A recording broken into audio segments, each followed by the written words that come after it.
دقیقاً این وضعیتیه که این جنگلا داره و مسئولینش خوابن.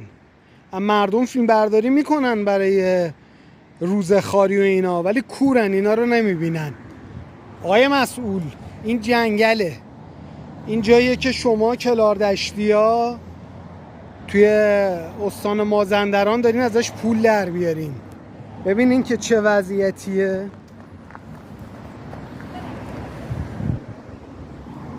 تا اون پایین پر آشغاله. یه چیز جالب اینجا دیدم.